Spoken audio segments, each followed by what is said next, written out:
Labrīt, šodien ir 9. oktobris, un es paceļu savas rokas un sirdi, pateicība, mīlestība. Garīga aksioma. Tā ir garīga aksioma, kas neatkarīgi no iemesla, kuru dēļ esam uztraukti, kaut kas nav kārtībā ar mums pašiem. Par aksiomu pēc tam papļāpāšu. Ja cilvēks piedzīvo gandrīz vienādus notikumus un reaģē divos dažādos veidos, tad svarīgākais nav notikums, bet cilvēka garīgais stāvoklis. Jūtas rodas no iekšpuses, nevis no ārējiem apstākļiem. Kad man garīgais stāvoklis ir pozitīvs, es reaģēju pozitīvi.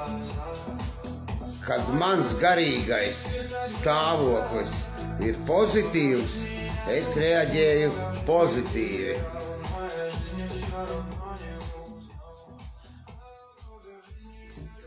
Nav kā viņš izbļāvos tā. Aksioma. Es jau domāju, zinu, aksioma. Domāju, ko trigonometrija, trapece vai kas tur vēl ir. Paralelograms, aksioma, domāju, kaut kāds zvērs. Nē, paskatījos, tas ir pašsaprotams izrādās aksiomas. Tādu vārdu, kaut kur varbūt biju dzirdējis, bet no skolas laikiem neatceros. Es jau arī neesmu tāds, ka baigi mācījies.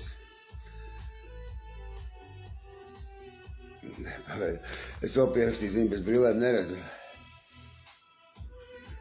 Atzīts par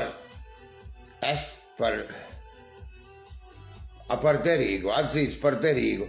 Pašsaprotams, atzīts par derīgu. Latviešu valodā, Krievi jau savādāk, bet, latviešu valodā, tāpēc viņi neielika tādu, laikam, katru te tulki aksioma. Varēja ielikt garīgais paralelograms vai trapece garīga, trapece. Garīga trapece normāli, laikam, vai garīgs trīsstūris, kas ir aplī. Labi, pietiks sarkastisma, bet šitais man patīk. Kad mans garīgais stāvoklis ir pozitīvs, es reaģēju pozitīvi. Pierun pie tām brillēm, zinu, un tā ir. Labi. Tā, kā jau es arī teicu, pats primārais man ir pateicība, mīlestība. To es visu klausos no Svētā Pētera. Un vēlāk ķermenī ir trīsvienība, tieši šitā tēma. Garīgā, emocionālā un fiziskā.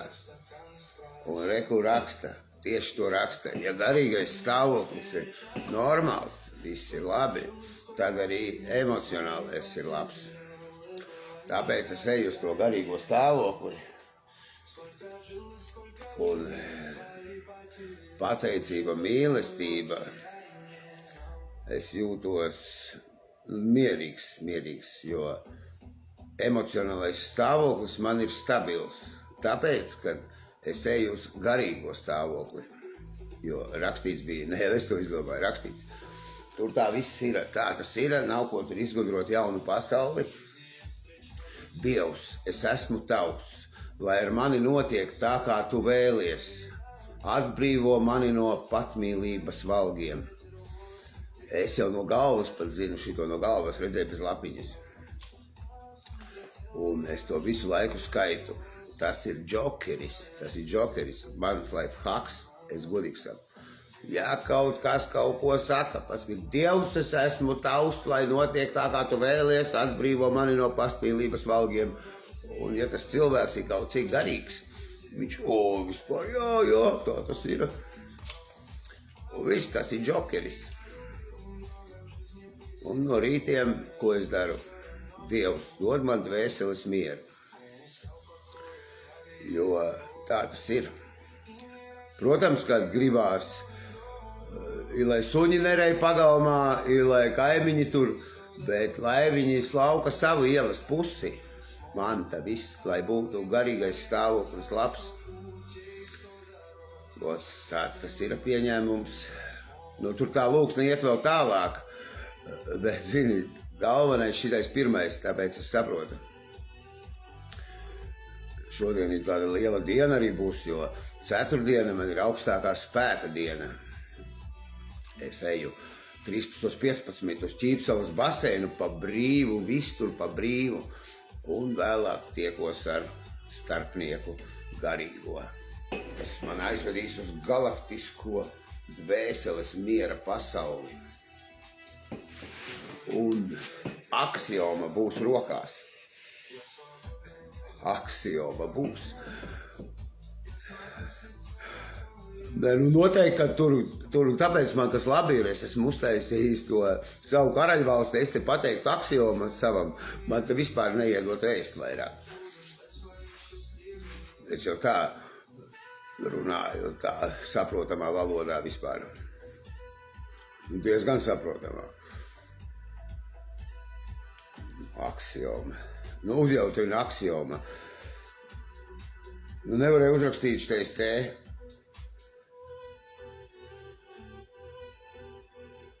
Par derīgu esam. Garīgais par derīgu esams. Garīgais ir derīgi esams, jā. Tas ir pašsaprotams. Bet, nu, aksioma. Vajadzēja teikt, garīgais pašsaprotams. Garīgā pasaule ir pašsaprotama. Nu, tagad jau labi ir, kad māca man jaunākais dēls, viņš tic Dieviņam. Es, paldies, zinu, ka ticības sēkla kaut kāda noteikti ir ielikta. Un sveiciens Jānim Ziginiekam. Dievu ir izgudrojis cilvēks. Jā. Pat to ir izgudrojis cilvēks. Visu ir izgudrojis cilvēks, pilnīgi visu. Jo ne jau lauvas izgudro vai ziloņi, vai žirafes, vai pērtiķi. Visu izgudro pilnīgi cilvēks. Visu izgudro. Visas grāmatas izgudro, pat aksiomu izgudro cilvēks. Nopietni saku. Cilvēkam smadzenes tā ir iekārtotas, kuras apspriež pašas savas smadzenes. Tā tas ir iekārtotas dabā. Tā tas ir. Es to neatkārtošos. Protams, ka Dievu ir izgudrojis cilvēks. Man, protams, tas ir 100% izgudrojis cilvēks. Tā tas ir. Un mans Dievs atrodas manā apziņā. Pelēkajā masā viņš tur iekšā ir. Mans Dievs. Nu, ko tur man tā masa var izgudrot, tur viņš arī ir. Tā tas ir.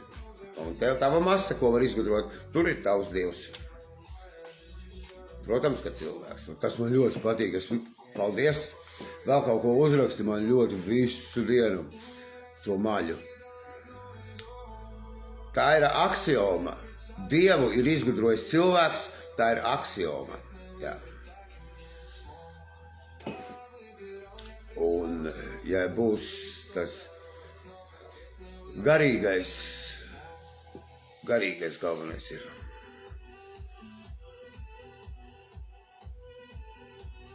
Ja būs garīgais, būs emocionālais, jo es esmu ievērojis, man arī ir bijis draugs mācītājs, un, kas ir tādi, kas ar to garīgo pasauli ir saistīti cilvēki, viņi tādi ir, patīkami man. Un tā, es visu laiku lūdzu to Dievu, zinu. Es saprotu, ka ar divām rokām nevar nopelnīt to lielo. Es nezinu, kur viņi pelna. Tie, kas pelna tur, es viņus nepazīstu. Zinu, kas ar savu darbu ir nopelnījuši, kas katru dienu iet uz darbu. Kaut ko jau var nopelnīt. Tur ir tā, kurā tu piedzimsti kastā. Ja tu piedzimsti darbinieku kastā vai, piemēram, kurieru kastā piedzimsti vai dieva kastā piedzimsti. Un samierināties, kur piedzimis esi. Es tā kā no kalpu ģimenes, man tā kā viss apmierina. Pateicība, mīlestība galvenais ir un garīgā pasaulē. Aksioma tā ir. Pateicība, mīlestība, sveiciens visiem no mana pirmā apļa, Mārim Medniekam, protams, un slēptā reklāma DVD Laurencio.